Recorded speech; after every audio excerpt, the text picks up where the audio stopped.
He'll just go back and forth until he exhausts himself. He does love the snow. Dogs are digging it, and our friends at the Dumb Friends League, their staff, they didn't get the day off today. They've got mouths to feed. They came in and took care of all of their pets, and they hope that we take care of all of our pet friends as well.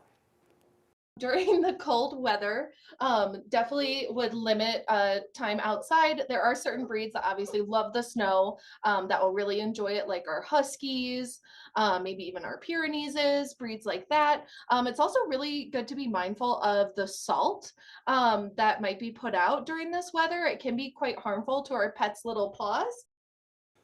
Good advice from them. They know their dogs and their pets, and also, look, they got the blankets ready. The pup that Megan was holding is Golden Grams, great name, and available for adoption this weekend, hopefully. Don't know much about this one, but they got all kinds of pets and cats and everything.